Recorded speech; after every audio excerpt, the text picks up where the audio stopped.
Wabarakatuh. Waalaikumsalam warahmatullahi wabarakatuh. Ah, belum semangat semuanya nih. Boleh dong yang sudah hadir, boleh diaktifkan videonya yang sedang tidak ada kendala ya. Sehingga mudah-mudahan ini menjadi Matiin lah. ya, audionya boleh dimatikan tapi videonya dihidupkan, Bu ya, biar dapat manfaatnya dan kita bisa saling menyapa satu dengan yang lain ya. Yang tentunya sedang ada kendala nggak apa-apa ya, nggak apa-apa tidak mengaktifkan video. Tapi yang sedang fresh, yang sedang nyaman ruangannya ya, boleh dong diaktifkan dulu videonya ya. Baik, saya ulangi lagi. Bismillahirrahmanirrahim. Assalamualaikum warahmatullahi wabarakatuh. Waalaikumsalam warahmatullahi Waalaikumsalam wabarakatuh. warahmatullahi Baik, wabarakatuh. alhamdulillah, salatu wassalamu ala rasulillah wa ala alihi wa sahbihi wa mawalah. La hawla wa la quwata illa billah. Asyhadu an la ilaha illallah wa la syarikalah wa asyhadu anna Muhammadan abduhu wa rasuluhu alladzi la nabiyya wa la rasula ba'da. Allahumma salli ala sayyidina Muhammadin wa ala alihi wa sahbihi ajma'in wa ba'd. Alhamdulillah, puji dan syukur kita panjatkan kehadirat Allah. Senang banget malam hari ini kita bisa berjumpa di sesi yang keenam ya bersama Art of Dakwah.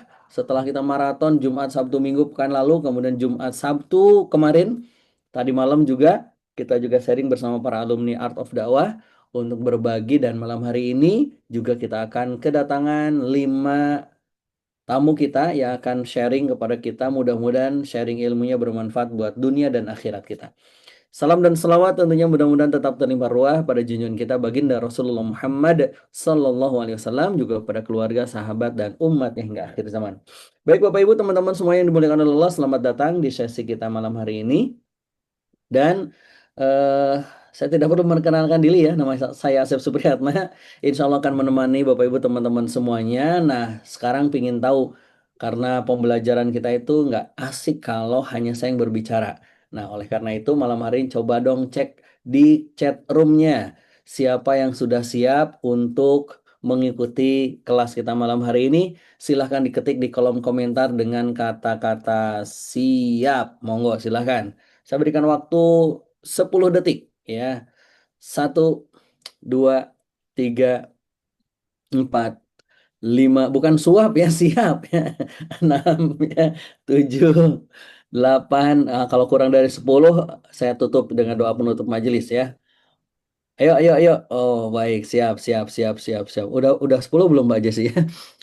Kalau kurang saya tutup doa dengan doa penutup majelis. Siap. Oh, alhamdulillah sudah ya. Alhamdulillah sudah siap. Baik, kalau sudah siap kita awali dari pantun terlebih dahulu. Tolong cakepnya, siap ya? Oke, baik. Jalan-jalan ke kota kembang. Cakep. Jangan lupa membeli mangga. Terima kasih Bapak Ibu sudah datang. Saya doakan hidupnya makin berkah ya. Amin ya rabbal alamin. Amin. Nah, itu satu aja ya. Sekarang kita kuis dulu ya sebelum kita mulai. Karena tentunya kita harus bersemangat mengikuti kelas kita malam hari ini. Oleh karena itu kita akan kuis. Siapa yang cepat, dia dapat pahalanya ya. Pertanyaan yang pertama. Ayo, ikan apa yang tidak bisa menunda? Pinginnya bergegas-gegas. Ayo, ikan apa? Satu, dua, tiga, empat, lima. Oke, baik ya. Bukan ya, yang suka bergegas-gegas itu adalah ikan. Nah, itu dia namanya ya. Kenapa? Karena dia tidak pernah mau menunggu pinginnya, cakalang juga ya. Baik, sekarang berikutnya kalau dari ikan kita pindah ke tumbuhan. Sekarang, pohon apa yang paling berani dan ayo, pohon apa yang paling berani dan kuat? Satu, dua, tiga, empat, lima, enam, tujuh, delapan. Ayo, ayo, ayo. Yang paling kuat dan berani. Delapan, sembilan. Ayo yang lain mana nih? Cuma satu orang yang menjawab. Jati. Bukan. Ya, yang benar adalah pisang. Kenapa pohon pisang yang paling kuat dan berani? Karena jantungnya ada di luar. Baik, berikutnya. Ya, berikutnya ya. Siap? Aku sih dan berani. Apalagi ya, kok saya jadi lupa, Sang. tuh udah disiapin nih. Aku di luar. Oh, ini aja deh, Aku ini di aja deh. dalam. Ini aja. Kalau dalam permainan sepak bola ada babak pertama dan babak kedua, betul nggak?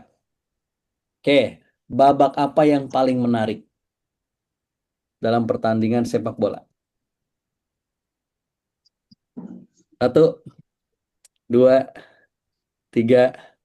Betul sekali ya, babak belur. Karena berantem ya. Terakhir ya. Oke, ini kayaknya sering juga sih, pastinya harus sudah bisa jawab ya. Beberapa merek motor itu kebanyakan dari Jepang dan salah satu yang cukup terkenal itu adalah Yamaha. Kenapa ya? Merek motor dari Jepang namanya Yamaha. Kenapa kira-kira? Ada yang tahu? Ayo dong. Mahal. Yang paling mahal bukan. Ya, karena kalau dari Arab namanya pasti ya Mahmud ya. Baik, udah dulu ah. Oke, baik sekali lagi yang sudah gabung boleh diaktifkan videonya ya yang sudah gabung. Ayo, ini ada Bang Karman, ada Bang Raha ya. Ada Bu Elis, Bu Nurjana yang sudah gabung dan insya Allah malam hari ini menarik banget tema-temanya. Insya Allah mudah-mudahan sangat bermanfaat buat kita. Di sini ada yang masih pelajar atau mahasiswa, boleh diketikkan di kolom komentar dong kalau ada. Saya ingin tahu siapa saja yang pelajar dan mahasiswa. Hmm, mana nih? Ada? Saya juga pelajar sih ya. Oh nggak ada? Baik, kalau tidak ada ya. Oke, kita mulai saja pembelajaran kita. Dan malam hari ini kita kedatangan 5 pembicara yang insya Allah akan berbagi ilmu terhadap kita semuanya, kepada kita semuanya. Dan kita sambut saja, kita undang yang pertama. Beliau itu seorang pramugari hijrah. Gitu ya. Penulis juga yang tentunya dengan pengalaman beliau di karir di bidang penerbangan ya. Insya Allah banyak hal yang bisa kita ambil manfaatnya dan kita eh, jadikan hikmah pembelajaran tentunya. Beliau akan berbicara tentang hijrah cita-cita. Nah, gitu. Jadi seperti apa hijrah cita-cita dan bagaimana kita panggilkan dan kita sambut Ibu Eka Lifa Murad. Nah, kepada Ibu Eka dipersilahkan. Baik, jazakallah Ustadz. Bismillahirrahmanirrahim. Assalamualaikum warahmatullahi wabarakatuh. Waalaikumsalam warahmatullahi wabarakatuh. Warahmatullahi wabarakatuh. Alhamdulillahirabbil alamin. Wassalatu wassalamu ala asrofil anbiya'i wal mursalin wa ala alihi wa sahbihi ajma'in amma ba'du. Rabbi shrahli sadri wa yassir li amri wahlul 'uqdatam min lisani yafqahu qawli. Allahumma shalli ala sayyidina Muhammad wa ala sayyidina Muhammad.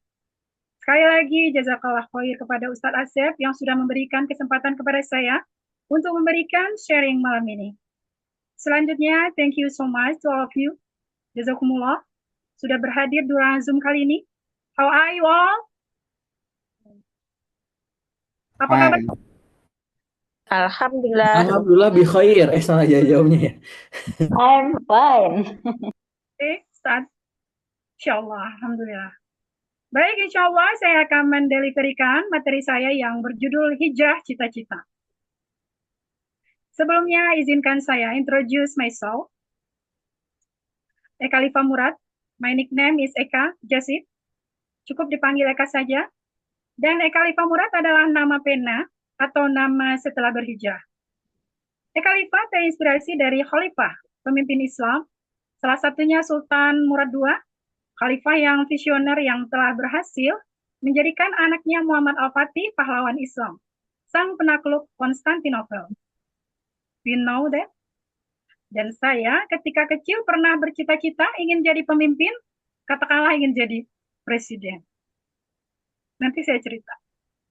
Dan Murad, kebetulan juga nama dari kakek saya dari pihak bapak. So, saya percaya dengan kekuatan nama ketika saya lahir kakek saya.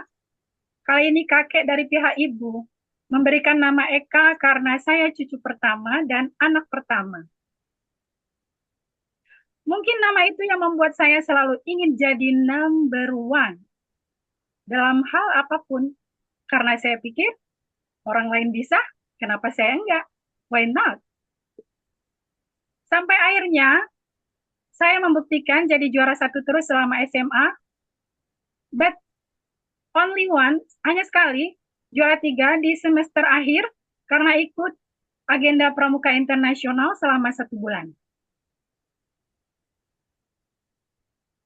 Baik, akan saya bacakan, mohon izin, pendidikan, teknik telekomunikasi, lewat jalur prestasi, mahasiswa undangan, kemudian Akademi Pariwisata, jurusan Tours and Travel, pendidikan pramugari, type rating, pesawat Boeing, Fokker, Ensign 235, pengalaman bendahara kelas 1, OSIS, sekretaris OSIS kelas 2, Pradani atau Ketua Pramuka Putri, kemudian Sekretaris Senat Mahasiswa, alumni Jambore Pramuka, Raimuna Komdeka Internasional, ada di sini, alumni Komdeka Internasional, Pramuka Sedunia, tingkat Pandega ya. Kemudian Pramugari Senior, ini pangkat terakhir Cabin Attendant 1 or CA1. Kemudian aktivitas, founder komunitas Muslimah Syar'i Jakarta, founder Majelis Quran Cinta Allah dan Rasulullah, guru tahsin Al-Quran metode Umi. Buku-buku antologi cerpen hijrah berjudul Diari Pramugari, antologi storytelling hijrah, berjudul Diplomat Angkasa, tulisan-tulisan opini yang tersebar di beberapa media, puisi, dan lain-lain. Oke?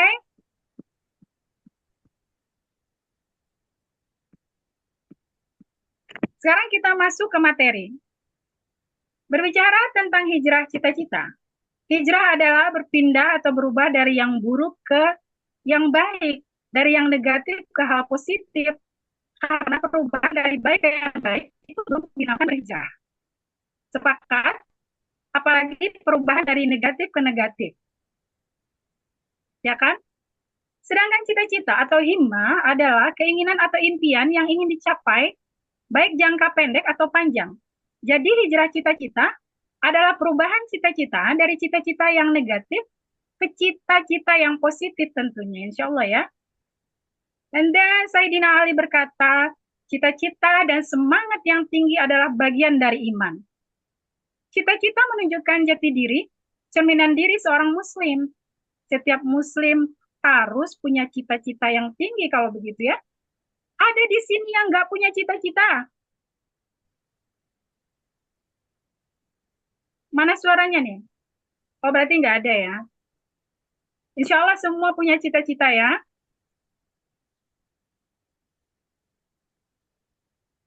Punya, Alhamdulillah. Karena manusia itu punya naluri bako. Ya kan? Naluri untuk eksistensi diri. Bahaya kalau nggak punya. Lebih bahaya lagi kalau sampai salah memilih cita-cita. Bahkan dari kecil sudah punya cita-cita, ya enggak? Banyak dan berubah-ubah. Oke, kalau gitu saya minta kalian, ya, nggak mesti berisik sih, tapi saya minta untuk menuliskan di catatan kalian saja cita-cita masa kecil. Ya, biasanya cita-citanya tidak biasa, ingin lain dari yang lain, atau berbeda. Di luar nalar, ingin paling nomor 1, kami juga sama dengan kawan-kawannya. Silakan ditulis. Sudah? Nah, selanjutnya, sekarang tulis di catatan kalian cita-cita masa remaja. Nah, cita-cita masa remaja ini biasanya juga besar, karena remaja juga punya potensi yang besar. Kita bisa lihat di slide berikutnya. Ya, cenderung perfeksionis dan ambisius, ekspektasi tinggi, suka membandingkan diri bukan saja kepada teman-temannya, tapi kepada idola baik yang dijumpai di media sosial dan lain-lain. Sehingga jadi insecure, anxiety, dan sebagainya. Silakan ditulis juga. Sudah ya, saya anggap sudah ya. Oke, next. Ini contoh daftar cita-cita saya masa kecil dan remaja. Nah, coba juga kalian bikin kayak gini. Nah, saya waktu kecil tuh ingin jadi astronot, malah jadi pramugari. Hehehe. Ketawa dong, enggak ya? Nah, kayaknya ini seperti anjuran untuk menggantungkan cita-cita setinggi langit ya. But actually, saya terinspirasi dengan astronot wanita pertama Indonesia saat itu di televisi. Saat itu televisi saya masih hitam putih. Bisa ditebak itu tahun berapa ya? Yakni Dr. Pratiwi. Selain itu, saya senang dengan pemandangan luar angkasa atau galaksi. Lalu ingin jadi pemain film, penyanyi, foto model, peragawati. Biasalah ya, anak kecil ya. Kemudian cita-cita jadi pelukis. Makanya saya hobi pelajaran menggambar. Saya tunggu-tunggu pelajaran menggambar itu. Kemudian penulis, karena hobi juga membaca dari kecil sehingga dipanggil si kutu buku. Mulai dari baca kisah petualangan, cerita detektif, sampai baca koran. Sehingga ingin jadi wartawan. Kalau sekarang jarang pasti yang baca koran ya. Oke, pencipta lagu dan puisi, lalu Koriah. Kemudian cita-cita masa remaja, atlet tenis meja, badminton, catur, pendaki gunung, panjat tebing, wall climbing. Nah, semua cita-cita diborong ini kayaknya ya. Kemudian ketua pramuka, turis guide, karena saya pikir kalau bisa memandu turis akan bisa keluar negeri dan keliling dunia. Lalu penyiar radio atau TV, ahli pidato atau orator, jadi presiden seperti yang udah saya spill di awal, karena terinspirasi oleh sang orator ulung yang berorasi tanpa teks. Siapa? Ada yang tahu? Beliau Presiden RI yang pertama. Ya. Great. Good. Oke, kemudian ya terima kasih. Ya, beliau ya, almarhum. Duta besar atau duta PBB, lalu ingin jadi arsitek. Nah ini, cita-cita terakhir. Karena masih hobi menggambar atau mendesain. Tapi dari banyaknya cita-cita, ya, saya tidak ingin jadi dokter atau perawat. Kenapa? Fobia lihat darah saya. Kemudian tidak ingin jadi polisi wanita atau polwan. Bahkan nggak kepikiran jadi ustazah. Nah, di setiap generasi, cita-cita juga mengalami perubahan. Gen Z sebagai generasi digital, cita-citanya juga beralih ke content creator, influencer, YouTuber, dan lain-lain. Mengapa cita-cita suka berubah-ubah? Bikin bingung, galau, kecewa, tidak sesuai ekspektasi. Parahnya lagi, cita-citanya melanggar syariat. Pertama, karena terpengaruh. Ya, bisa dilihat di slide. Pengaruh baik, positif, atau negatif. Ya. Contoh, pengaruh media, ikut-ikutan ajang pencarian bakat, ajang kecantikan, pemilihan abang none, duta kampus. Biasanya berpasangan nih, ya kan? Dan ikhtilat. Terus, penulis novel yang membangkitkan syahwat pembaca. Konten kreator yang kontennya unfaedah, maksiat, bikin sensasi, biar cepat viral. Oke, the reason why berikutnya adalah karena ekspektasi yang tinggi. Kecewa tidak diterima di perguruan tinggi atau jurusan yang diinginkan, padahal banyak jalan menuju Bogor. Enggak ya, menuju Roma. Atau tidak lulus kuliah sehingga merasa tidak berharga, mental block. Padahal untuk mencapai cita-cita bisa melewati cara apapun, asalkan cara yang benar. Misal, ketika saya nggak jadi duta besar, tapi jadi duta Islam menyampaikan Islam secara kafah. Nggak bisa jadi presiden. Tapi apa? Jadi pemimpin manajer rumah tangga, warawatul bait, madrasatul ula, madrasah pertama anak-anaknya, karena Allah telah mengatakan tiap-tiap kita adalah pemimpin terhadap apa yang dipimpinnya. Mudah-mudahan akan lahir dari anak keturunan calon pemimpin penakluk Roma. Amin, amin ya robbal alamin.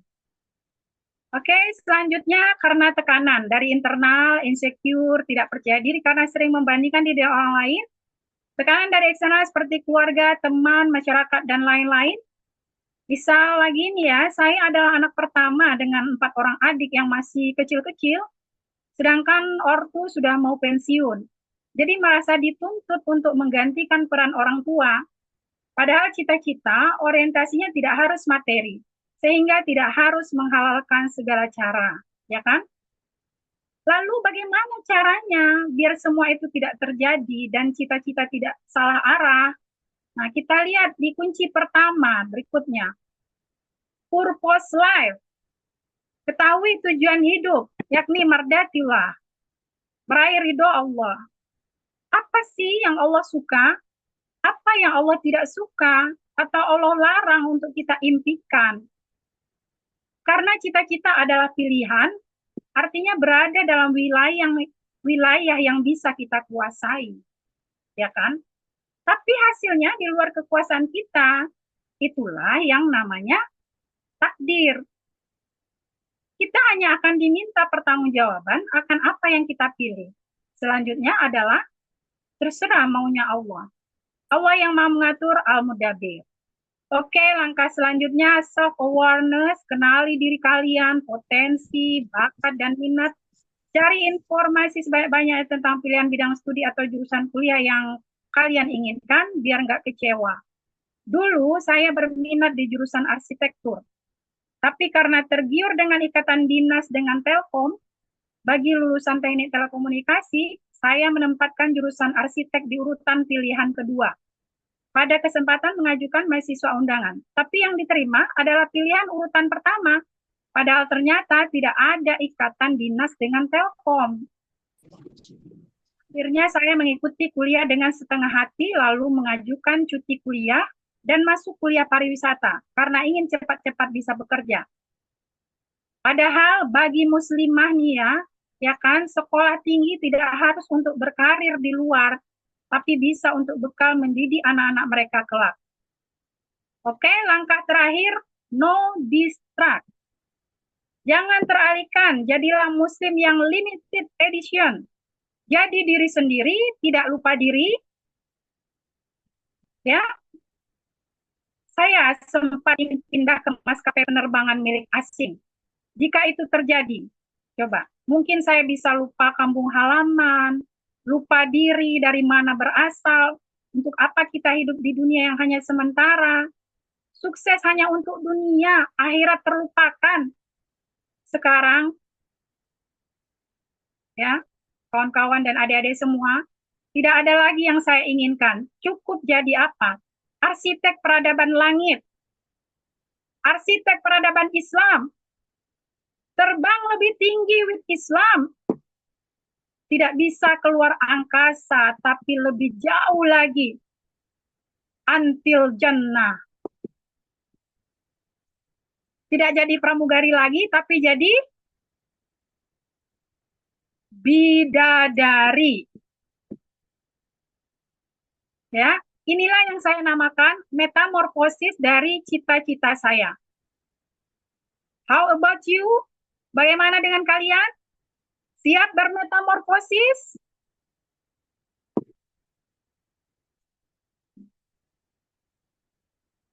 Siap? Oke, saya anggap siap ya. Kalau begitu, sekarang tentukan, ya, terima kasih, siap. Sekarang tentukan goals kalian saat ini. Di catatannya. Now, hijrahkan cita-citamu, tuliskan cita-citamu saat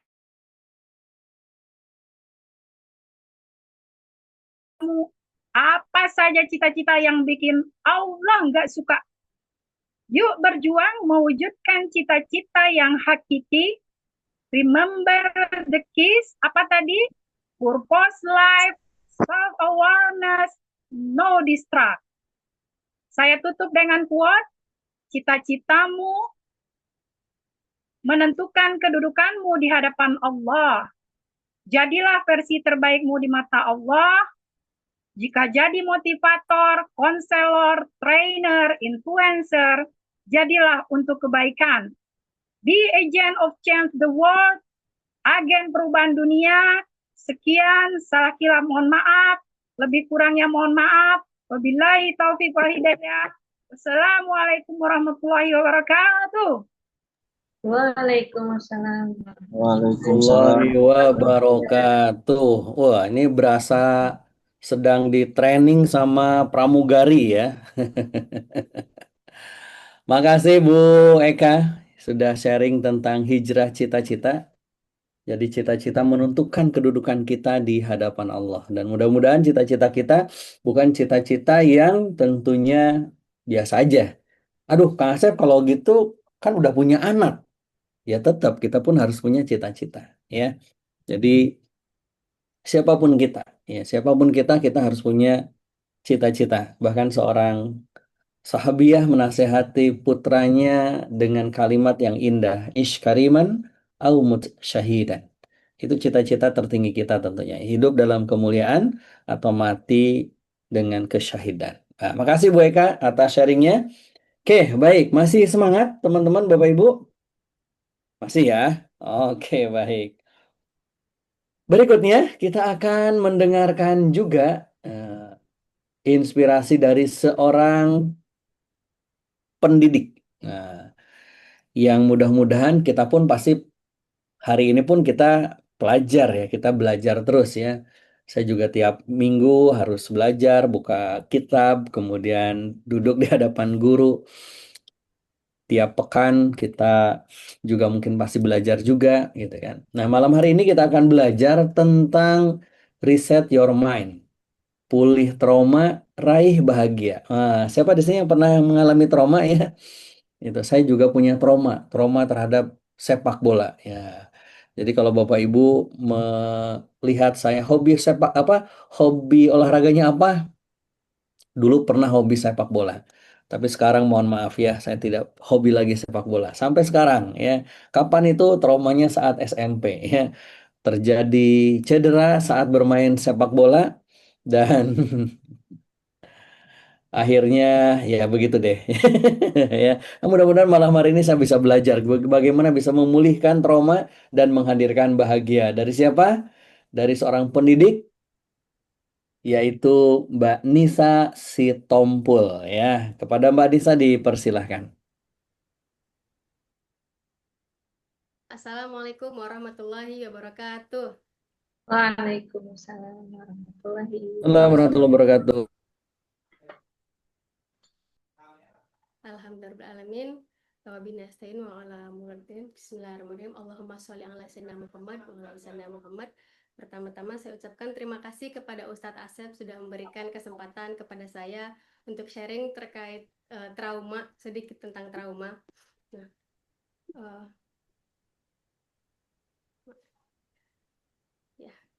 Nah, perkenalkan, nama saya Anissa Ramasitompul, biasa dipanggil Nisa Sitompul. Kemudian kegiatan sehari-hari saya merawat dan mendidik anak-anak. Kemudian kita lanjut. Nah, kenapa harus pulih dari trauma? Teman-teman, adakah yang pernah mengalami trauma?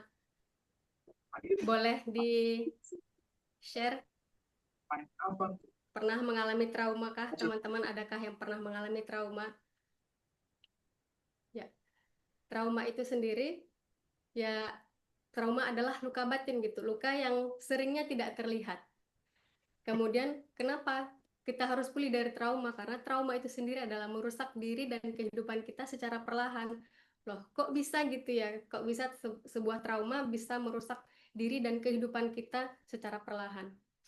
Nah, hasil survei dari Universitas Gadjah Mada ini menunjukkan 1 dari 3 remaja Indonesia memiliki kesehatan mental, salah satunya adalah trauma. Nah, data ini menunjukkan setara 15,5 juta orang. Sungguh banyak ya teman-teman, ternyata yang mengalami trauma sebegitu banyak gitu, 15,5 juta orang. Kemudian bagaimana jika hal ini tidak ditangani gitu kan? Nanti akan terjadi kerusakan secara perlahan dalam kehidupannya. Nah, kenapa kita harus pulih dari trauma? Karena trauma itu akan memberikan reaksi-reaksi fisik dan psikologis dari diri kita gitu. Reaksi fisik misalnya sakit kepala, kelelahan, gangguan pencernaan, jantung berdebar. Kalau teman-teman pernah merasa beberapa gejala-gejala ini gitu, reaksi-reaksi fisik ini, coba pelan-pelan untuk ditelusuri apakah penyebabnya gitu, apakah pernah teringat dengan sesuatu hal yang membuat gangguan gitu. Kemudian reaksi psikis. Reaksi psikis itu memberikan reaksi misalnya takut, panik, kemudian cemas berlebih. Reaksi selanjutnya cenderung tertutup kita dengan sosial gitu. Kemudian mengalami insomnia dan depresi, salah satu dari dampak trauma. Nah, reaksi-reaksi fisik tadi itu, reaksi fisik yang berlebihan, reaksi psikologis itu yang berlebihan nantinya akan bisa merusak pendidikan kita, merusak pekerjaan kita, merusak hubungan sosial, dan bisa merusak ibadah dan spiritual kita sendiri. Nah, kabar baiknya adalah trauma bisa dipulihkan. Alhamdulillah gitu kan. Ibaratkan HP, ada tombol untuk mereset HP gitu. Nah, kita juga trauma ini bisa dipulihkan dengan cara-cara tersendiri gitu. Apa itu trauma dan penyebabnya gitu? Trauma itu sendiri adalah luka batin dan penyebabnya bisa jadi berasal dari pernah mengalami bencana alam yang luar biasa gitu, atau pernah mengalami kecelakaan, pernah melihat peperangan, atau menjadi korban kekerasan fisik atau kekerasan seksual gitu kan, pernah diancam. Dan bisa juga trauma itu berasal dari kematian dari orang terdekat gitu, wafatnya orang-orang yang kita sayangi. Contoh-contoh trauma dan dampaknya, misalnya suatu saat gitu di masa sekolah kita pernah dikhianati sahabat kita, kemudian dari pengkhianatan itu kita jadi merasa sulit untuk percaya pada orang lain gitu. Nah, sulit nanti untuk percaya pada orang lain akan menjadikan rusaknya pendidikan kita gitu kan, bisa mengarah ke sana, rusaknya pekerjaan. Kemudian yang kedua, pernah kita mengalami kegagalan usaha. Nah, ketika kita mengalami kegagalan usaha lalu merasa kehilangan semangat hidup, nanti itu akan menjadikan hidup kita secara perlahan tuh menjadi rusak gitu. Nah, yang ketiga, kita pernah kehilangan orang tercinta. Siapa sih yang tidak sedih gitu merasa kehilangan orang tercinta? Adakah teman-teman yang pernah kehilangan orang tercinta? Silakan ketik di kolom komentar. Kehilangan orang tercinta, orang yang sangat kita sayangi, orang yang memberikan kita semangat hidup gitu, orang yang selama ini kita percaya gitu kan. Tiba-tiba kita harus kehilangan sosok itu gitu. Nah, kehilangan sosok itu nantinya hati kita akan seakan kosong bertahun-tahun gitu ya. Kita merasa kekurangan semangat gitu. Karena apa? Karena kehilangan sosok orang yang dicintai. Lalu bagaimana jika trauma ini dibiarkan? Trauma ini dibiarkan nanti akan mengganggu pendidikan, misalnya karena tadi ya kita pernah merasa dikhianati teman kita, kemudian jadi takut untuk ke sekolah gitu. Atau yang kedua, kita pernah dikhianati, kita menjadi selalu curiga, sensitif, dan itu akan merusak hubungan sosial kita. Melemahkan ibadah karena hati kita sering gelisah gitu, sulit khusyuk. Jadi ibadah kita pun menjadi lemah. Nah, trauma-trauma ini jika dibiarkan nanti bisa berkembang menjadi gangguan mental. Rasulullah SAW bersabda, sesungguhnya dalam tubuh manusia ada segumpal daging. Jika ia baik, maka baiklah seluruh tubuh. Jika ia rusak, maka rusaklah seluruh tubuh. Nah, ketahuilah bahwa itu adalah hati. Hadis riwayat Bukhari dan Muslim. Maka hati yang luka karena trauma itu bisa mempengaruhi seluruh hidup seseorang. Jadi kita berharap hati kita itu baik gitu ya teman-teman, supaya nanti keseluruhan hidup kita juga bisa menjadi baik. Kemudian bagaimana Islam menyembuhkan trauma ini? Alhamdulillah Islam datang itu sebagai rahmatan lil alamin. Islam datang dengan solusi yang ditawarkan dari Islam gitu. Setiap kita punya masalah, Islam memberikan solusi. Apa solusinya? Yaitu sabar. Nah, yang pertama, sadari dan syukuri. Kita mesti menyadari teman-teman kalau trauma itu adalah takdir dari Allah. Trauma itu sudah terjadi dan kita tidak dimintai pertanggungjawaban terkait trauma yang menimpa kita, tetapi kita akan dimintai pertanggungjawaban seperti apa respon kita terhadap trauma itu gitu. Nah, trauma itu kita tidak boleh menyangkalnya, tidak boleh dianggap aib. Karena itu nanti akan menyulitkan kita untuk menyembuhkan trauma. Dalam Quran Surah At-Taghabun, Allah berfirman, tidak ada musibah yang menimpa seseorang kecuali dengan izin Allah. Contohnya Nabi Yusuf alaihissalam ketika dikhianati saudara-saudaranya, tetapi beliau menerima dengan sabar dan akhirnya Allah mengangkat derajatnya. Yang kedua adalah arahkan hati. Kita mengarahkan hati kita kepada Allah. Ketika hati kita luka, janganlah kita menjauh dari Allah gitu. Justru kita semakin dekat gitu. Karena hanya dengan mengingat Allah, hati kita menjadi tenang. Seperti dalam Quran Surah Ar-Ra'd 2 ayat 28. Nah, ketika kita ditimpa penderitaan gitu, kita bisa berdoa seperti doanya Nabi Ayub alaihissalam. Yang dimana doanya adalah Rabbahu inni masaniyad durru wa innaka rahmatar rahim. Sesungguhnya aku telah ditimpa penyakit, padahal Engkau Tuhan yang Maha Penyayang dari semua yang penyayang. Nah, kemudian bagian B adalah membangun dukungan. Nah, ketika kita mengalami trauma, jangan kita simpan sendiri traumanya. Bagaimana kita bisa sembuh kalau traumanya kita simpan sendiri?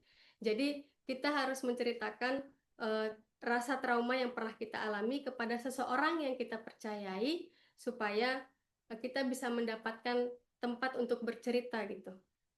Misalnya keluarga, guru, ustadz, ustazah gitu.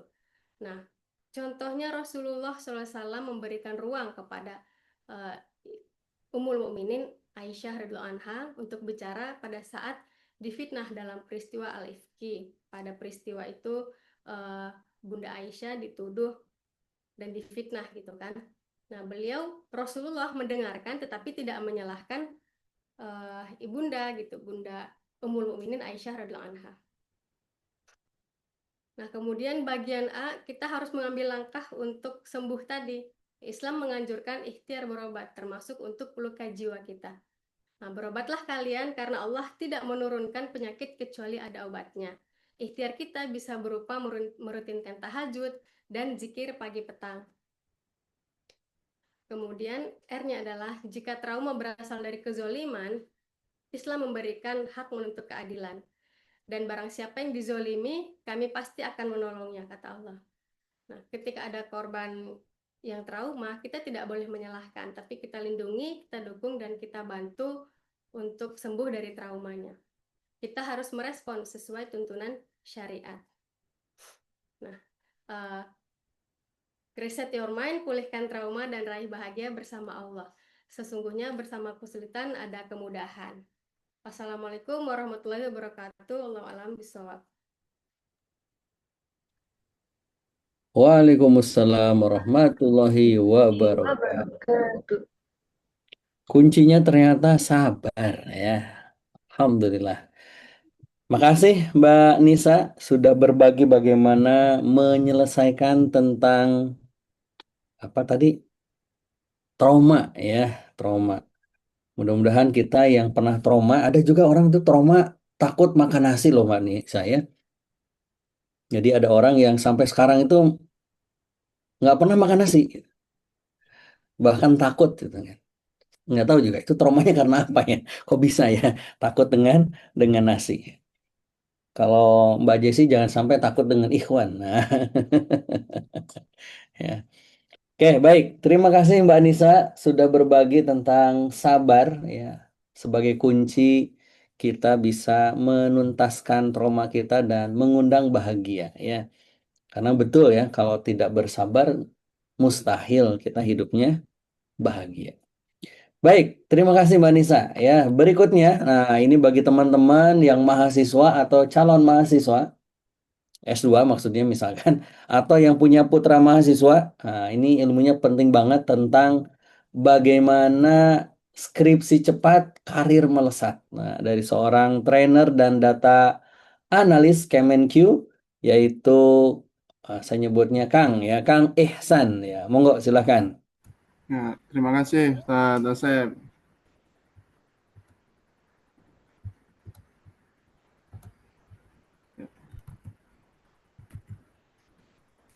Assalamualaikum warahmatullahi wabarakatuh. Dan dalam pertemuan kali ini akan membahas bagaimana skripsi yang cepat dan karier melesat. Nah, ini berawal dari pengalaman sebagai kontributor di jurnal atau majalah, termasuk knowledge management. Konferensi ilmiah yang pernah diikuti, nasional maupun internasional, trainer di VETA dan Politeknik Keuangan Kekarestan. Nah, saat ini sebagai data analis di Kemenq juga ada beberapa produk yang pernah dihasilkan expert marketer mencari expert di Kementerian Keuangan dalam hitungan detik. Terus membuat chat KMS berbasis AI, termasuk chatbot WA Kemenq RI. Nah, ini latar belakangnya di salah satu artikel 85% mahasiswa ini kesulitan dalam menyelesaikan skripsinya atau karya tulisnya. Nah, ini apa penyebabnya? Ya, yang pertama adalah karena faktor internal nih menurut Horinisa dan kawan-kawan ya, penelitian tahun 2022 di salah satu universitas. Ini ada faktor internal dan faktor eksternal. Ternyata faktor eksternal ini lebih besar porsinya, 54% sampai 90%, sedangkan eksternal 32% sampai 65%. Nah, faktor internal apa saja? Contohnya adalah terkait kesehatan. Kalau kita tidak sehat ya susah akan menyelesaikan pekerjaan. Terus secara psikologi, kalau kita motivasinya atau mentalnya kurang sehat juga, kita akan kesulitan dalam menyelesaikan pekerjaan atau menyelesaikan skripsinya. Juga ada faktor mungkin kemampuan secara akademis yang membutuhkan beberapa treatment dan proses lebih lanjut. Selain itu juga ada faktor eksternal yang mungkin kita tidak bisa kontrol, tidak bisa kita kendalikan, seperti adanya pembimbing yang susah dihubungi, atau keterbatasan dari beberapa referensi, atau juga ada faktor lingkungan keluarga atau teman-teman yang tidak mendukung, sehingga kita cenderung mengikuti lingkungan yang tidak kondusif, sehingga akhirnya skripsinya tidak selesai-selesai atau terlambat karena mengikuti pergaulan lingkungan teman-teman yang kurang mendukung. Seperti itu. Selanjutnya dampaknya apa? Ketika kita terlambat dalam menyelesaikan skripsi atau karya tulisnya, yang pertama adalah waktu dan biaya. Ini kalau dihitung-hitung bisa selinai motor baru. 1 semester sampai 3 semester itu kalau dikumpulkan biaya kos, ATK, dan lain sebagainya, karena keterlambatan skripsi bisa senilai 1 motor baru. Terus kesempatan, kadang di dalam pekerjaan mempersyaratkan harus lulusan sarjana atau harus sudah memiliki ijazah. Nah, ini akhirnya terlambat karena tidak bisa memenuhi persyaratan tersebut. Kesempatan hilang, akhirnya secara karir juga bisa terhambat. Seharusnya bisa mendaftar, belum bisa mengikuti seleksi. Selanjutnya terkait penyebab, ini ada manajemen waktu yang buruk. Nah, ini sering main nongkrong, kongko-kongko, tahu-tahu skripsinya udah mau habis, waktunya belum selesai. Apalagi selain manajemen yang buruk, yaitu komunikasi yang pasif. Nah, ini biasanya mahasiswa umumnya nanti dulu deh, nunggu siap, belum berani ngubungi dosen pembimbing, atau malah yang lebih parah adalah nunggu dosen pembimbing atau bagian akademik menelpon. Nah, ini yang lebih parah lagi. Tanpa inisiatif untuk menghubungi atau coba berkomunikasi dengan bagian akademis ataupun pembimbing. Nah itu. Terus selanjutnya adalah terkait lingkungan yang tidak kondusif. Tadi seperti suka nongkrong atau di lingkungan kosnya berisik sehingga susah untuk konsentrasi. Itu penyebabnya. Bagaimana solusinya? Pertama adalah ada 3 prinsip yang perlu kita tanamkan agar skripsi kita cepat selesai. Nah, ini 3 prinsip apa aja? Pertama, done is better than perfect. Jadi selesai itu lebih baik daripada sempurna tapi nggak selesai-selesai. Nah, ini ada cerita dari masih saudara ingin membuat skripsi yang narasumbernya itu tokoh nasional. Nah, untuk menghubungi atau mencari waktu tokoh nasional tidak mudah. Nah, inilah keinginan kesempurnaan ini membuat akhirnya terlambat dalam menyelesaikan skripsinya. Ini udah terlambat dalam 1 semester. Ini contoh ingin kesempurnaan tapi malah tidak selesai-selesai. Nah, lebih parah lagi kalau tidak selesai. Nah, ini. Jadi jangan terpancing dengan wah pengen perfect. Tidak. Mulai dari yang sedikit, perbaiki, dan yang penting selesai dan sesuai dengan kriteria yang ditentukan kampus. Yang kedua adalah good data. Nah, ini udah prinsip umum GIGO atau garbage in, garbage out. Data yang masuk sampah ya akan keluar sampah. Nah, ini penting kita menentukan atau pastikan data dan informasi yang kita peroleh adalah yang berkualitas agar nanti kualitas skripsinya bisa bermanfaat atau berkualitas. Nah, yang ketiga adalah tidak kalah pentingnya adalah metodologi, good metodologi. Jadi metodologi ini seperti kita masak, bahannya sudah bagus, tapi kalau cara masaknya tidak benar, apinya terlalu besar sehingga gosong. Ada Bapak Ibu, teman-teman yang pernah gosong masaknya? Ada nggak nih?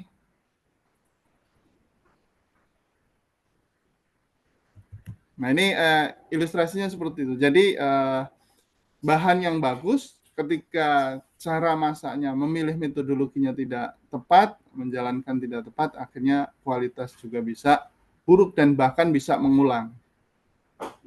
Sehingga boros waktu maupun biaya. Selanjutnya adalah 3 kunci sukses. Apa saja? Nah, ini yang pertama adalah fokus dan konsisten. Nah, ini menetapkan jadwal untuk menulis, mencatat target mingguan, menghindari penundaan. Nah, ini yang kadang manusia itu akan mengeluarkan daya upayanya ketika mendekati deadline. Akhirnya tidak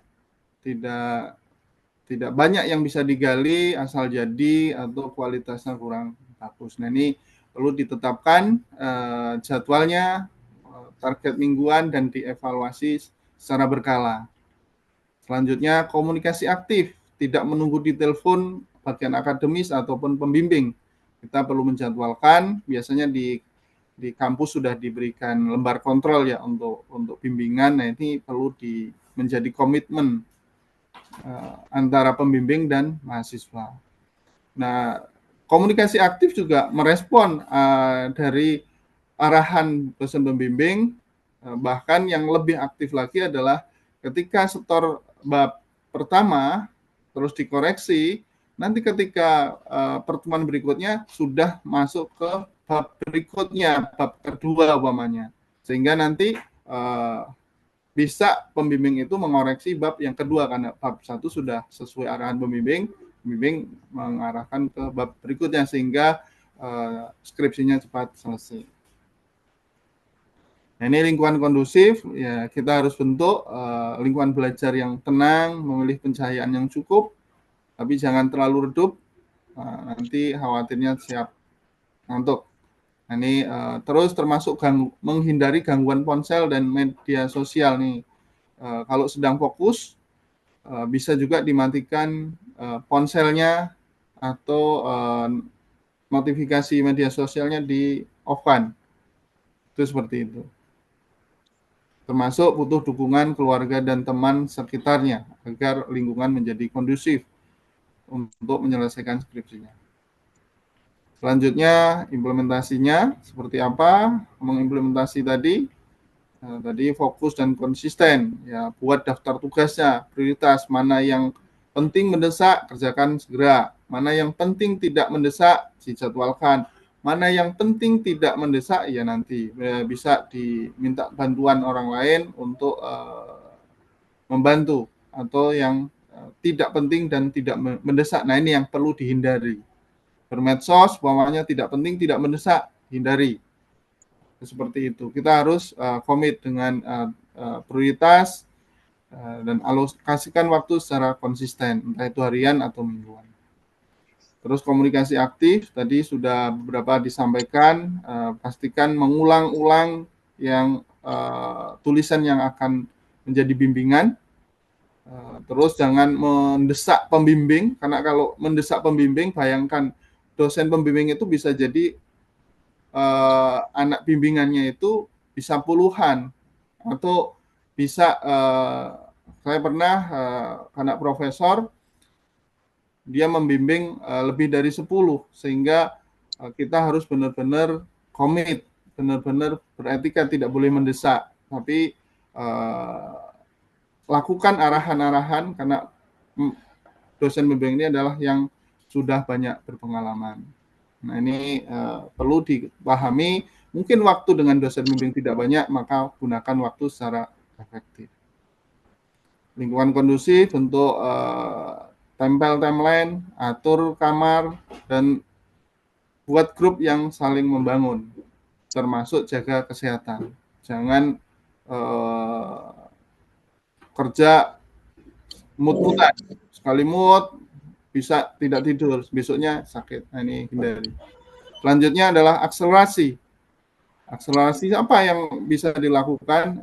Karena kita menulis ini umumnya menggunakan Microsoft Word ya, ataupun aplikasi untuk teks. Nah ini sudah beberapa fitur disediakan. Otomasi apa? Koreksi typo.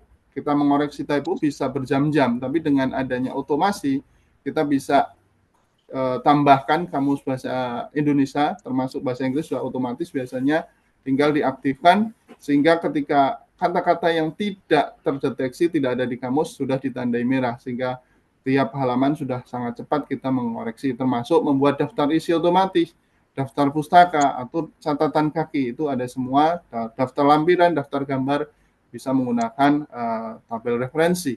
Itu seperti itu. Terus yang tidak kalah pentingnya adalah kuasi data dan informasi. Tulisan ilmiah, skripsi, tesis maupun disertasi adalah butuh data.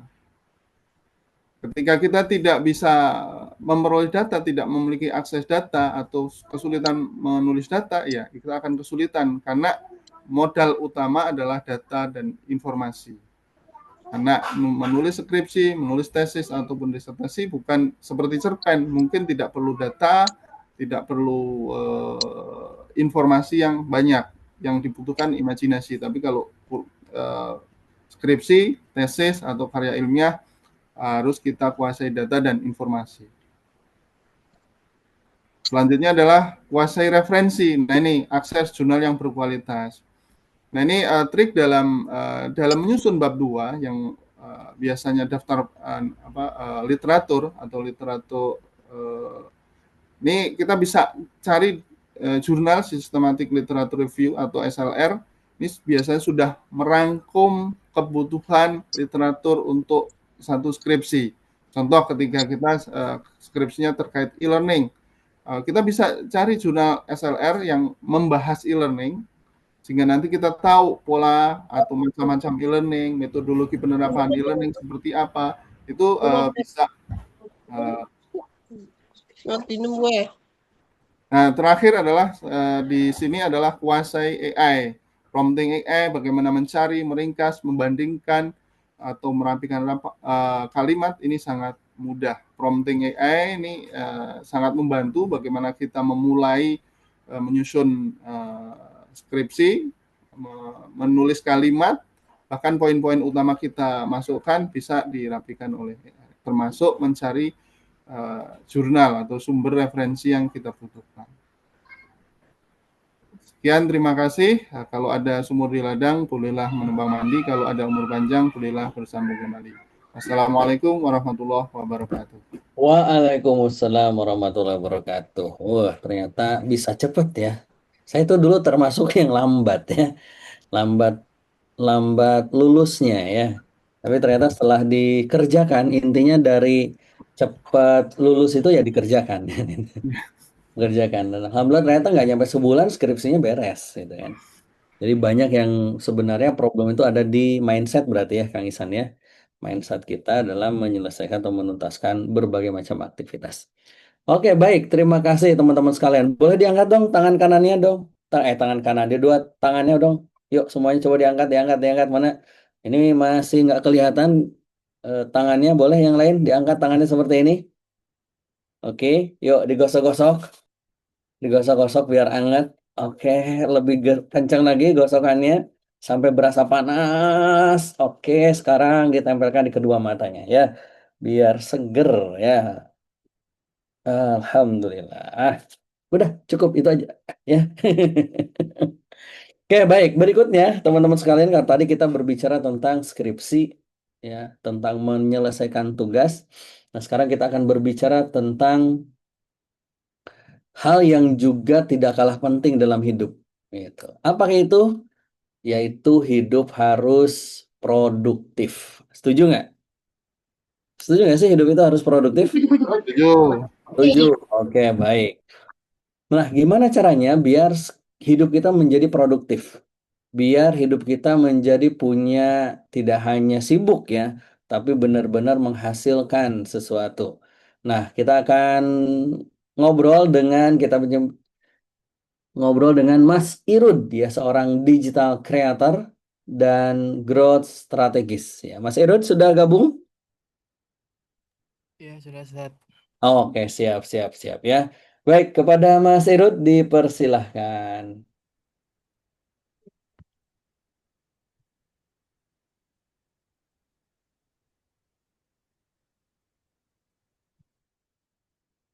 Baik, Bismillahirrahmanirrahim. Assalamualaikum warahmatullahi wabarakatuh. Waalaikumsalam. Izin untuk dari kamera ada kendala, jadi menggunakan avatar ya teman-teman. Mohon maaf ini sebelumnya, karena dadakan untuk dari kameranya.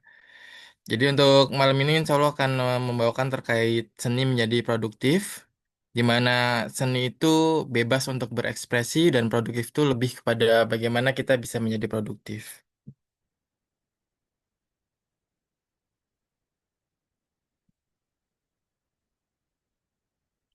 Ya, tak kenal maka tak sayang. Jadi izinkan saya berkenalan terlebih dahulu. Perkenalkan nama saya Hoirudin Budiman. Saya sekarang aktif sebagai kreator digital dan growth strategis. Itu di bidang marketing strategis di Klinik Fit Pondok Indah dan Klinik First Care. Dan juga membantu untuk freelancer digital marketing travel Jakarta. Jadi selain untuk dari produktifnya sendiri itu lebih ke kegiatan marketing dan untuk produktif itu tidak hanya marketing saja tapi bisa untuk segala aspek untuk baik itu dari pendidikan, baik itu dari segi kuliah maupun dalam pekerjaan. Baik, kita masuk ke topiknya. Untuk dari teman-teman di sini ada yang pernah ngerasa capek padahal lebih banyak mager, lebih banyak kayak scroll-scroll sosial media, lebih banyak nanti dulunya daripada mengerjakan apa yang harusnya teman-teman kerjakan. Boleh di chat teman-teman untuk yang pernah merasakan yang capek padahal kebanyakan magernya.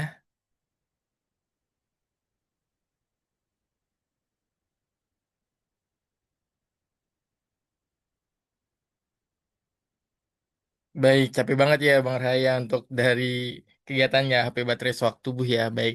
Dari teman-teman sendiri kalau misalkan dari capek padahal kita kebanyakan magernya mungkin bisa dicek kita itu lagi overthinking atau malah bingung saking banyaknya kegiatan yang mau kita kerjain, kita bingung mau milih yang mana dulu nih yang mau kita kerjain seperti itu. Jadi sebelum kita memulai aktivitas, paling tidak kita ada membuat list di awal nih. list yang kira-kira yang urgent itu yang mana, yang masih bisa ditunda yang mana, dan yang tidak bisa ditunda itu yang mana. Seperti itu, teman-teman. Selain itu juga ketika ingin mengerjakan sesuatu, kita harus ada fokus untuk mengerjakannya itu yang lebih produktif itu yang mana nih. Jadi kalau misalkan belum produktif, itu bisa ditunda terlebih dahulu. Baik, di sini juga ada yang ngerasa kenapa seharian sibuk tapi rasanya masih nggak produktif. Jika teman-teman di sini ada yang merasa seperti itu, ada baiknya teman-teman dicek untuk dari pekerjaan teman-teman ini apakah sudah dekat dengan tujuan teman-teman atau malah teman-teman hanya mengulang-ulang saja. Jadi seharusnya pekerjaannya itu bisa selesai 10 sampai 15 menit karena teman-teman bingung untuk mengerjakannya, teman-teman bisa menghabiskan waktu 30 sampai 60 menit. Atau misalkan ketika teman-teman mengerjakan sesuatu yang niatnya browsing terkait tugas, ternyata teman-teman didistrak dengan ada pencarian-pencariannya lain yang seharusnya fokus dengan satu topik, teman-teman karena terdistrak dengan sesuatu jadi bisa mencari 3 sampai 5 topik yang harusnya topik yang pertama teman-teman kerjakan justru malah tertunda seperti itu, teman-teman. Baik, dari teman-teman di sini kira-kira ketika nggak produktif itu teman-teman dikarenakan apa ya? Boleh dibantu di chat.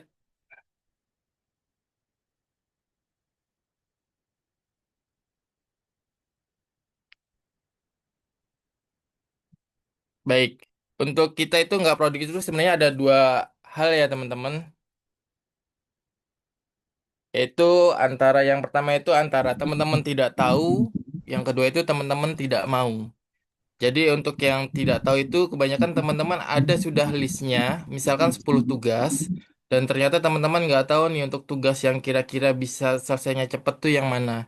Jadi karena tidak tahu akhirnya teman-teman ngeliatin dulu, ditunda, tunda, tunda, tunda, dan akhirnya malah tertunda semuanya. Jadi karena tidak tahu akhirnya teman-teman jadi nggak produktif dan malah menunda-nunda apa yang teman-teman kerjakan.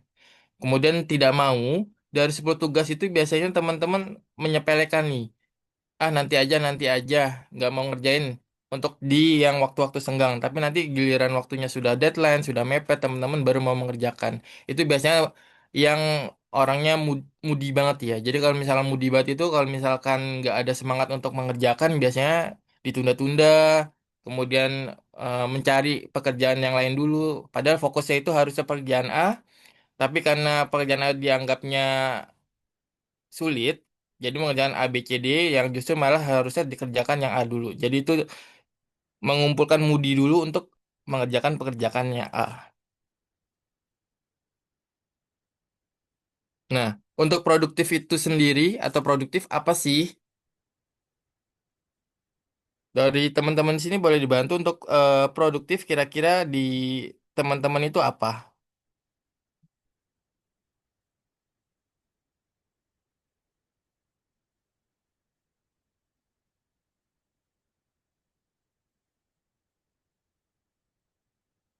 Baik. Produktif itu adalah being productive is not about being busy, but about ensuring that every effort is aligned with your values and long-term goals. Di sini itu pendapat dari Stephen R. Covey atau penulis Seven Habits of Highly Effective People. Jadi untuk dari teman-teman produktif itu nggak selalu sibuk ya teman-teman. Produktif itu berarti kita mengerjakan sesuatu yang mana pekerjaan itu nyambung sama nilai dan tujuan besar kita. Jadi project itu nggak selalu sibuk, melainkan kita harus fokus nih. Untuk yang kita kerjakan ini, untuk nilainya itu sudah sesuai dengan tujuan besar kita atau belum. Jadi kalau misalkan teman-teman mengerjakan sesuatu yang justru malah jauh dari nilai dan tujuan besar kita, nah itu bisa jadi teman-teman mengerjakan sesuatu yang kurang produktif. Karena teman-teman harusnya bisa lebih fokus dengan apa yang harus dikerjakan atau yang tujuan besarnya, tapi teman-teman malah mengerjakan tujuan yang kecil-kecil terlebih dahulu seperti itu. Nah, untuk seni menjadi produktif sendiri, itu adalah kemampuan untuk mengubah keterbatasan waktu 24 jam yang sama dengan semua orang menjadi langkah-langkah yang membawa kita lebih dekat ke tujuan kita lebih cepat dengan cara tepat. Jadi nggak cuma cepat aja teman-teman ketika kita menjadi produktif itu, kita juga harus menemukan cara-cara yang tepat. Cara-cara yang tepat itu ada beberapa metode yang bisa membantu kita lebih produktif. Nah, untuk bisa menjadi lebih produktif, kita bisa mencoba tiga framework ini ya teman-teman. Framework yang pertama itu fokus pada prioritas atau Pareto 80/20. Yang kedua itu kelola energi, bukan hanya waktu. Yang ketiga itu tenangkan pikiran untuk hasil efektif.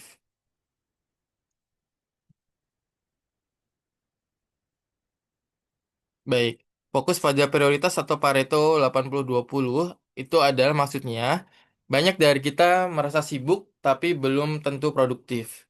Dan gimana caranya biar kita bisa lebih produktif? Kuncinya adalah memilih mana yang benar-benar penting untuk dikerjakan atau 20% aktivitas biasanya menghasilkan 80% hasil.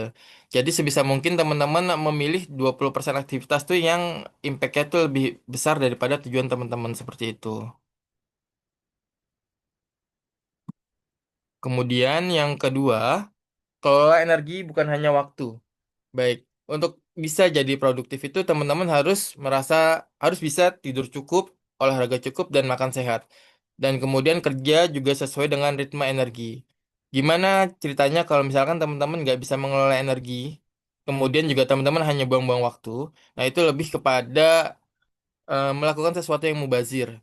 Jadi kalau misalkan teman-teman ingin menjadi produktif, teman-teman harus pandai bisa mengelola energi dan juga waktu. Selain itu juga bisa memilih nih untuk dari pekerjaan atau sesuatu yang dikerjakan, nah, sudah ada list-listnya terlebih dahulu. Jadi ketika ingin mengerjakan, teman-teman sudah ada listnya dan bisa mengerjakan sesuai urutan di mana di situ teman-teman bekerja sesuai dengan ritme energi teman-teman. Kemudian yang framework yang ketiga yaitu tenangkan pikiran untuk hasil efektif. Jadi untuk hasil efektif itu teman-teman di awal mengerjakan agar bisa menjadi produktif, teman-teman harus mencatat ide, kemudian jangan hanya disimpan di kepala saja. Jadi kalau misalnya teman-teman ada memikirkan sesuatu, ada baiknya teman-teman menyiapkan catatan kecil berupa buku atau coret-coretan atau notes di HP teman-teman ketika ada kepikiran sesuatu langsung ditulis atau dicatat di handphonenya. Kemudian juga teman-teman bisa melatih dengan mindfulness atau refleksi harian.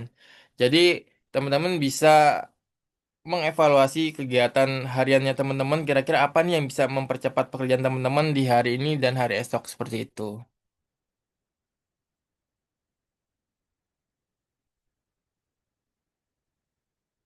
Baik, jadi di sini saya mau membuat deal or no deal nih teman-teman. Setuju nggak nih dengan produktivitas itu bukan soal punya 24 jam lebih banyak, tapi soal bagaimana kita menggunakan 24 jam yang sama dengan cara lebih bijak dan tepat. Jadi, produktivitas itu bukan waktunya lagi tanya aku sibuk atau enggak, tapi teman-teman itu makin dekat enggak dengan tujuan hidupnya teman-teman di hari ini. Jadi untuk goalsnya itu seperti apa, teman-teman harus bisa memikirkan dengan bijak nih. Untuk yang deal ini hanya satu orang atau ada yang kebanyakan no deal nih, boleh di chat ya teman-teman ya.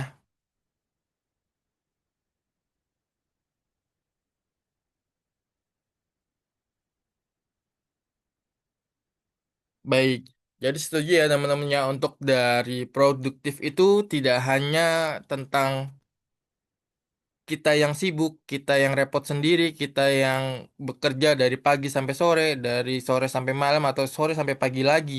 Jadi produktif itu seperti yang tadi disebutkan ya teman-teman ya. Jadi produktif itu tentang bagaimana kita menggunakan 24 jam dengan cara yang lebih bijak dan tepat, yang mana mendekatkan kita lebih dekat dengan tujuan hidup kita, ataupun juga tujuan yang sudah kita rencanakan. Jadi, perlu teman-teman ingat, ketika kita merasa kurang produktif, perlu dicek nih teman-teman. Kita beneran kurang produktif atau hanya perasaan aja. Jadi, untuk produktif itu bisa diukur dari teman-teman sudah seberapa dekat dengan tujuan besar teman-teman nih. Jadi kalau misalkan teman-teman masih merasa jauh dari tujuan besar, itu bisa jadi teman-teman masih belum produktif. Jadi bisa dicek lagi, bisa dibuat list, di mana listnya itu diurutkan dari pekerjaan yang susah kemudian pekerjaan yang sedang, kemudian pekerjaan yang mudah. Di mana deadline-nya itu masing-masing bisa dituliskan di sampingnya. Jadi teman-teman bisa dicek nih, untuk yang bisa dikerjakan lebih dulu nih harusnya di tanggal-tanggal yang mepet seperti itu. Jadi kalau misalkan teman-teman merasa untuk tugasnya sudah sesuai, dan itu berarti teman-teman sudah produktif teman-teman. Jadi kalau sudah dengan nilai dan tugas-tugas sesuai dengan lisan teman-teman buat, berarti teman-teman sudah produktif. Seperti itu ya teman-teman. Kemudian untuk terakhir, mulai dari malam ini teman-teman, sebelum tidur, coba teman-teman mulai menulis 3 prioritas yang benar-benar penting buat besok. Besok pagi kerjain yang paling penting dulu. Lihat bedanya 40 hari ke depan. Jadi mulai malam ini sebelum tidur coba dibuat listnya. Untuk di listnya sendiri ini teman-teman bebas. Kira-kira yang mau dijadikan 3 pekerjaan utama di esok hari coba dituliskan. Kemudian dilihat 40 hari ke depan seperti apa ya teman-teman. Insya Allah teman-teman akan bisa lebih produktif dan bisa lebih semangat lagi dalam mencapai tujuan besar teman-teman. Akhir kata, wassalamualaikum warahmatullahi wabarakatuh. Waalaikumsalam warahmatullahi Waalaikumsalam warahmatullahi wabarakatuh. wabarakatuh. Ternyata produktif itu bukan sibuk ya, karena biasanya ibu-ibu juga sibuk ya. Sibuk apa? Sibuk ngegosip. Nah, sibuk ngegosip itu bukan produktif ya. Jadi harus berhasil guna ya. Dan hasil gunanya tentunya kebaikan ya. Nah, mudah-mudahan kita bisa Allah sibukkan ya, dibantu oleh Allah untuk sibuk dalam kebaikan. Karena kalau kita tidak sibuk dalam kebaikan, bisa jadi kita akan tersibukkan dalam kemaksiatan. Oke, baik. Terima kasih Mas Irud tentang bagaimana kita bisa produktif. Nah, berikutnya ini juga tidak kalah penting karena kita akan berbicara nih di sesi berikut ini tentang sesuatu yang eh, sangat menentukan energi dan masa depan kita. Apakah itu? Journey of Faith ya yang akan disampaikan oleh Mas Luki Muhammad Luki, seorang entrepreneur dan juga seorang trainer ya. Kepada Mas Luki dipersilahkan.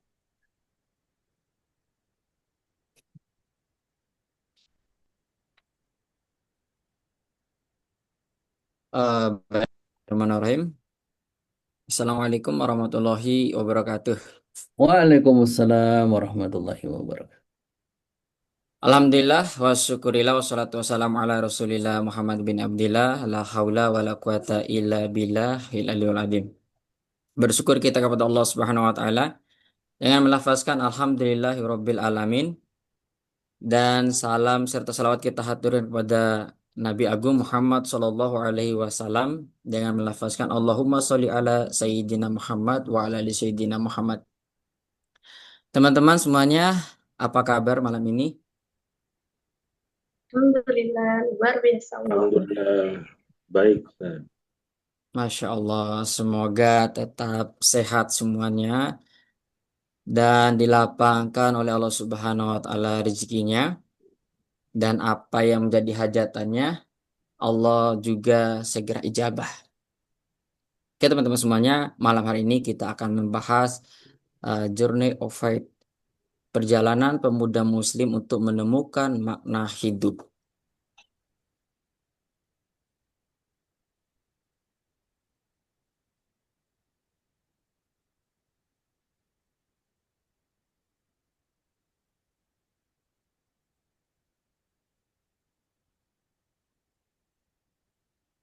Ya, sebelum lanjut mohon izin teman-teman semua, izin perkenalkan nama saya Muhammad Luki.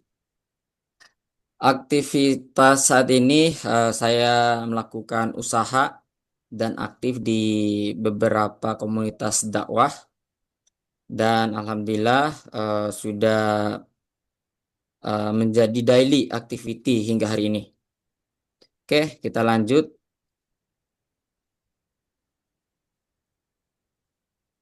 Oke teman-teman semuanya, untuk memahami journey of faith seorang pemuda muslim untuk menemukan makna hidupnya, kita bisa menganalogikan.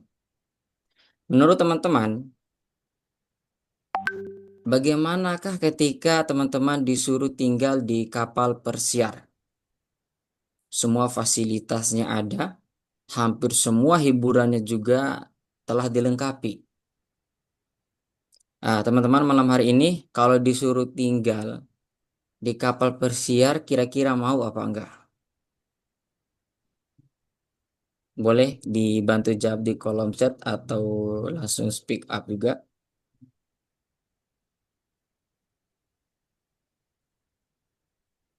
Oke teman-teman, sekali lagi, ibaratkan kapal tanpa kompas.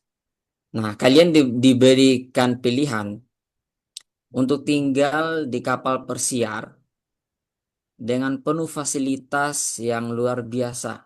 Ada kolam renang, ada makanan enak, ada tempat tidur yang nyaman, mungkin hiburan-hiburan lain pun semuanya dilengkapi.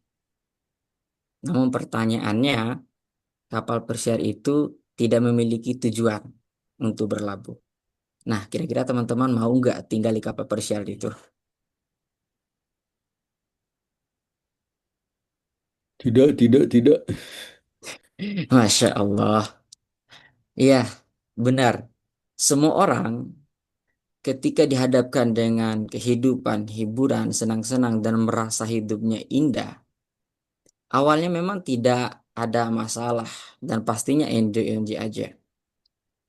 Akan tetapi, ketika mereka merasakan tidak ada arah, tidak memiliki tujuan hidup, nah disitulah lama-lama mereka akan bertanya, sebenarnya aku ini mau kemana?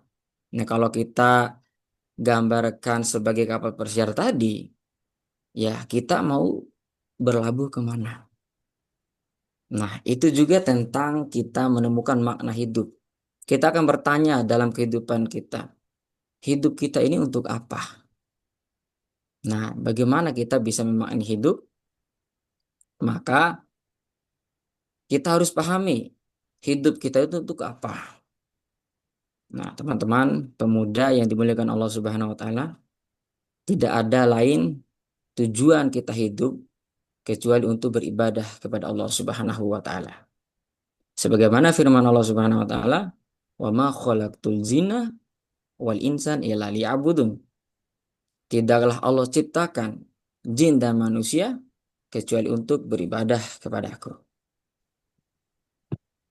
Maka sebagai pemuda sejati, kita harus menemukan dulu goals kita.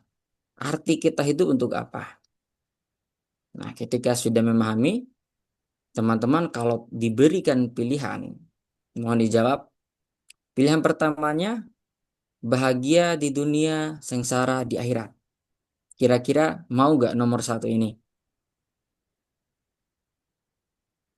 Mau nggak teman-teman? Bahagia loh di dunianya? Tidak. Nggak mau. Tidak. Oke, saya tawarkan pilihan kedua. Sengsara di dunia, tapi bahagia di surga. Kira-kira teman-teman mau nggak? Tidak. Boleh lah, boleh. Oke, boleh. Ada yang boleh, ada yang tidak. Nah, yang ketiga teman-teman. Sengsara di dunia, sengsara juga di neraka. Mau nggak nih kira-kira? Tidak. Tidak juga. Nah, ini pada pilihannya kemana ini? Oke, terakhir. Ini terakhir banget ya. Kira-kira mau nggak saya tawarkan yang keempat ini? Bahagia di dunia, bahagia juga di surga. Mau. Mau dong. Masya Allah. Pasti semua juga kita ingin merasakan itu. Nah, bagaimana caranya?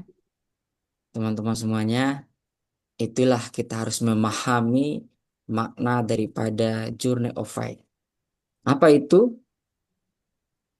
Nah, Journey of Fight itu adalah perjalanan jati diri manusia sejati untuk menemukan arah hidup yang sesungguhnya bahwa kita bahkan sekedar eksis di dunia ini, tapi hadir dengan identitas yang kokoh sebagai hamba Allah. Jati diri seorang muslim bukan hanya sebuah label atau identitas KTP saja, akan tetapi sebuah kompas yang menentukan setiap langkah agar hidup kita bernilai ibadah, memberi manfaat, dan berakhir pada ridha Allah Subhanahu wa Ta'ala. Dengan identitas ini, pemuda tidak lagi terombang-ambing oleh tren, tapi berdiri tegak dengan makna hidup yang jelas. Itulah journey of faith. Nah, bagaimana cara kita untuk melakukan itu, memenuhi itu?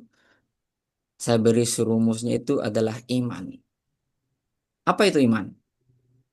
Ingat tujuan hidup, menjaga ibadah, ambil lingkungan yang baik, dan niatkan visi akhirat. Nah, kita bahas satu-satu. Yang pertama, ingat tujuan hidup. Mari kita mulai muhasabah diri kita. Aku hidup untuk siapa? Apakah hanya sebentar? Atau setelah kehidupan ini, atau setelah kematian ini ada kehidupan? Nah, itu yang harus kita cari tahu. Nah, sebagaimana firman Allah, "Wa ma khalaqtul jinna wal insan illa liya'budun." Maka tidak ada lagi tujuan hidup yang lain kecuali memang kita untuk beribadah kepada Allah Subhanahu wa Ta'ala.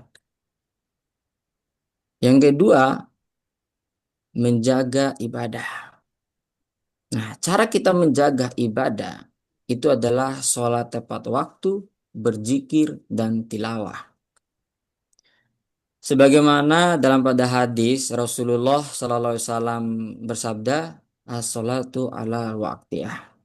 Amalan yang paling dicintai Allah adalah sholat pada waktunya, sholat tepat pada waktunya.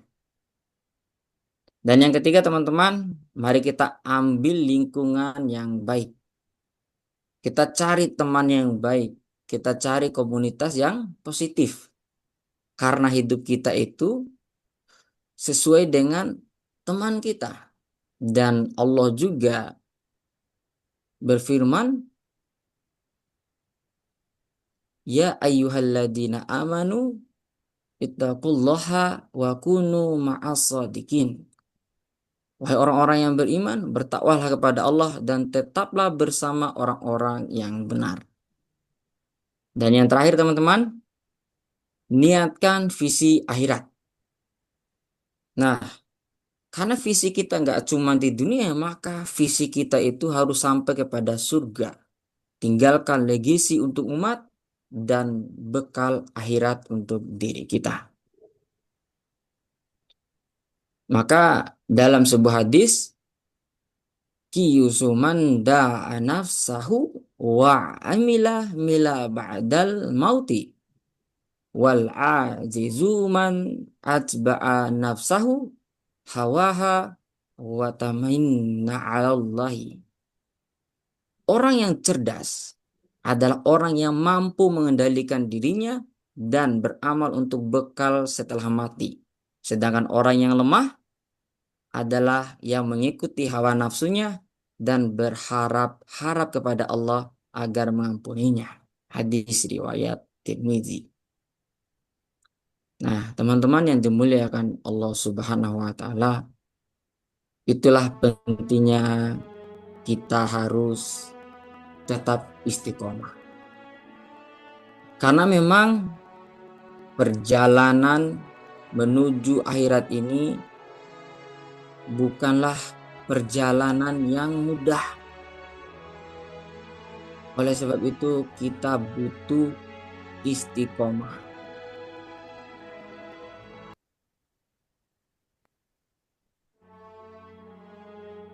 Teman-teman yang dimuliakan Allah Subhanahu wa Ta'ala, perjalanan iman itu bukan tentang siapa yang paling cepat, tapi siapa yang paling istiqomah.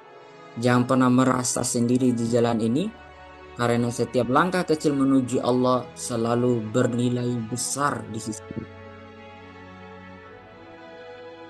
Jalan menuju Allah itu panjang, namun bukanlah penting siapa yang paling sampai. Yang terpenting adalah siapa yang terus istiqomah hingga akhir. Imam Ibnu Qayyim, semoga malam hari ini kita semua bisa menemukan makna hidup, menjadi pemuda yang bernilai, dan akhir hidup yang husnul khotimah, tetap istiqomah dalam kebaikan. Saya Muhammad Luki pamit undur diri. Assalamualaikum warahmatullahi wabarakatuh.